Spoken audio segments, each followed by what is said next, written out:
Assalamualaikum warahmatullahi wabarakatuh.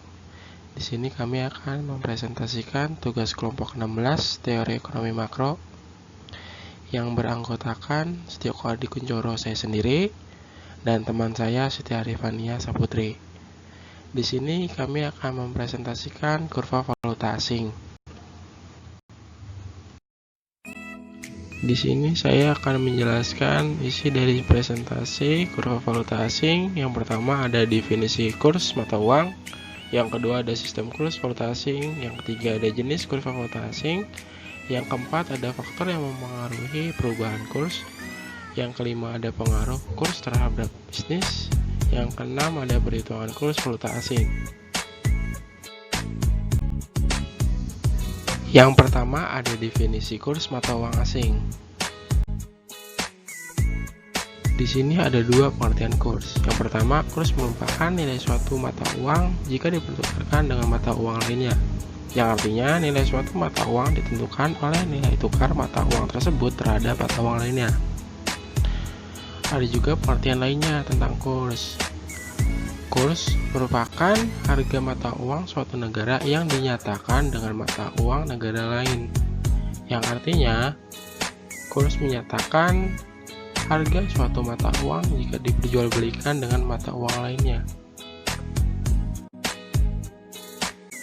Selanjutnya ada valuta asing. Valuta asing merupakan sebuah alat pembayaran yang sering digunakan dalam transaksi perdagangan internasional.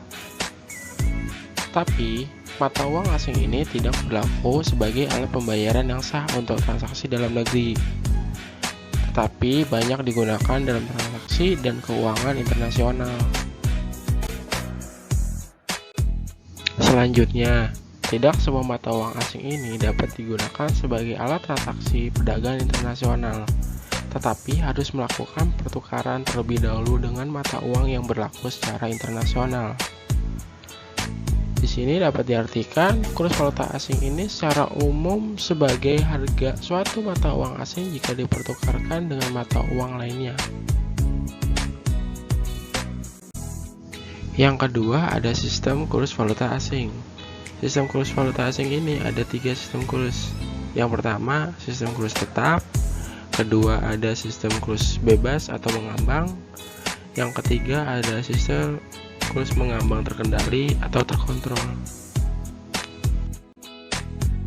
Yang pertama ada sistem kurs tetap. Sistem kurs tetap ini merupakan sebuah kondisi nilai tukar mata uang domestik ditentukan oleh pemerintah, sehingga pemerintah melakukan berbagai langkah dan kebijakan untuk mengatur nilai mata uang pada harga tertentu. Segala fluktuasi pergerakan harga dapat direndam oleh pemerintah atau dengan kata lain diintervensi. Yang kedua ada sistem kurs bebas atau mengambang. Sistem kurs bebas ini merupakan pembuatan kurs tersendiri dari suatu permintaan dan penawaran dari mata uang asing, sehingga pemerintah tidak ikut campur dalam menentukan kurs mata uang yang akan ditukar. Dalam sistem ini, besarnya nilai tukar diserahkan pada mekanisme pasar. Tinggi dan rendahnya mata uang ditentukan oleh tingkat permintaan dan penawaran mata uang itu sendiri. Dan terakhir ada sistem kurs mengambang terkendali atau terkontrol. Sistem kurs ini merupakan sistem kurs di mana pemerintah dan pasar sama-sama memiliki kebebasan dalam menentukan nilai tukar mata uang, sehingga nilai tukar dapat bergerak bebas naik atau turun. Guna pemerintah di sini adalah untuk menghindari gejolak yang tajam. Yang ketiga ada jenis kurs valuta asing. Jenis kurs valuta asing ini ada tiga. Pertama ada kurs jual, kurs beli, dan kurs tengah. Yang pertama ada kurs jual. Kurs jual di sini merupakan harga yang diberikan oleh bank kepada seorang yang ingin membeli mata uang asing. Yang kedua ada kurs beli. Di sini kurs beli merupakan harga yang diberikan oleh bank kepada seseorang yang ingin menukarkan mata uang asing. Dan yang terakhir ada kurs tengah. Kurs tengah ini merupakan harga yang diberikan oleh bank antara kurs jual dan kurs beli, atau penjual kurs beli dan kurs jual yang dibagi dua. Selanjutnya, saya yang akan ambil alih untuk mempresentasikan faktor yang mempengaruhi perubahan kurs, pengaruh kurs terhadap bisnis, dan perhitungan kurs valuta asing. Langsung saja kita mulai dari faktor yang mempengaruhi perubahan kurs. Faktor penyebab perubahan kurs secara langsung yaitu yang pertama, permintaan falas akan ditentukan oleh impor barang dan jasa ke dalam negeri dan ekspor modal dari dalam ke luar negeri. Lalu yang kedua, penawaran valuta asing akan ditentukan oleh ekspor barang dan jasa ke luar negeri dan impor modal dari luar negeri ke dalam negeri.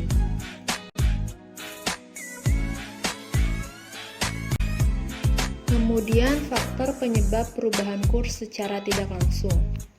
Yang pertama ada posisi neraca pembayaran. Maksudnya di sini adalah neraca pembayaran memiliki pengaruh terhadap nilai tukar dari mata uang dalam negeri.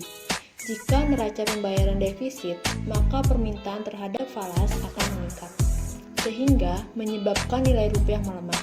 Sebaliknya, jika neraca pembayaran surplus, permintaan terhadap falas akan menurun, dan hal ini menyebabkan nilai rupiah menguat.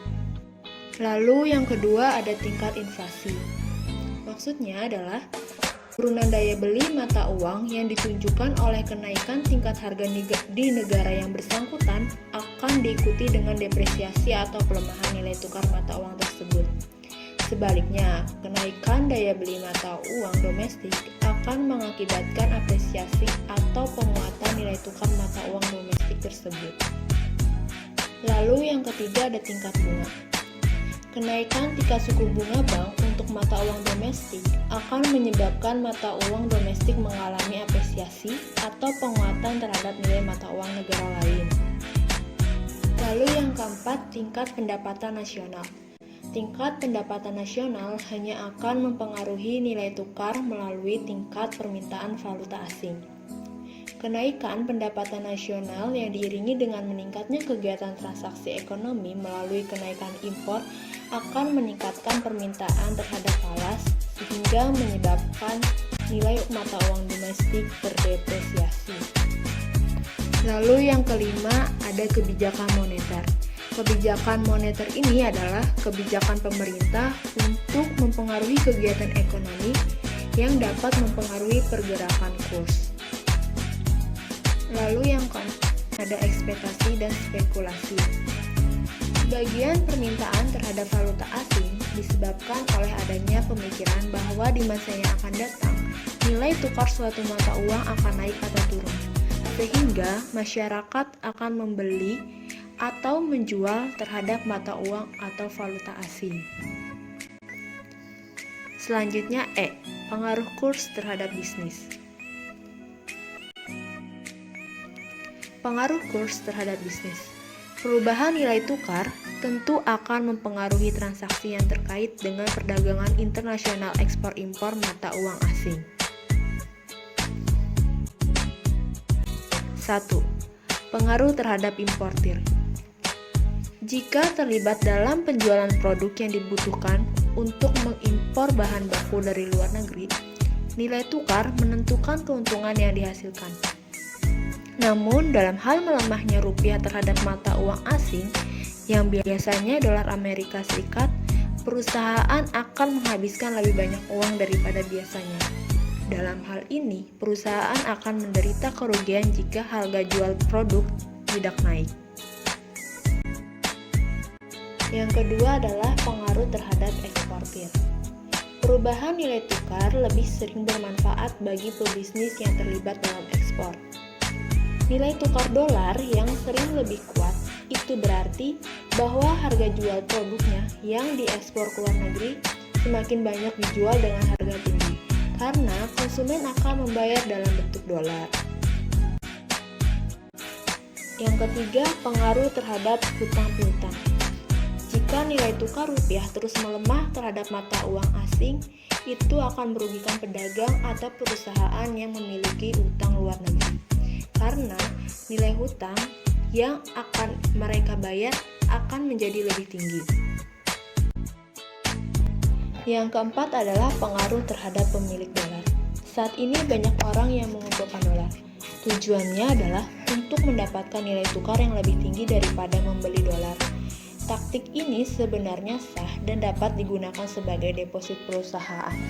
Tetapi, jika ini terus-terusan dilakukan, itu berarti permintaan terhadap valuta asing meningkat dan membuat nilai rupiah melemah terhadap valuta asing.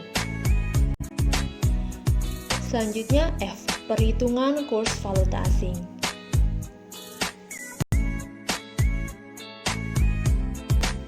Contoh perhitungan kurs valuta asing. Suatu hari, Budi mendapat tugas dalam pekerjaannya, yaitu meliput berita ke Amerika Serikat. Dia memperoleh tunjangan dari layanan dengan biaya perjalanan sebesar Rp47.500.000. Pada saat itu, nilai tukar yang berlaku adalah kurs jual Rp9.500 per 1 US dollar dan kurs beli Rp9.200 per 1 US dollar. Maka, berapakah jumlah uang saku yang diterima Budi dalam nilai dolar? Jika Budi akan menukarkan uang rupiah ke dolar, jadi perhitungan yang digunakan ialah perhitungan kurs jual. Jadi untuk mengingatnya teman-teman, jika kita ingin bepergian ke luar negeri, kurs yang kita ambil untuk mendapatkan sejumlah mata uang dari suatu negara adalah kurs jual.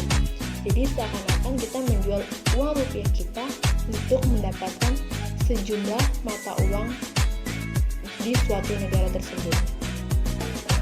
Jadi uang Budi dalam bentuk dolar adalah sebesar Rp47.500.000 dibagi Rp9.500. Maka uang yang Budi dapat adalah 5.000 US dollar.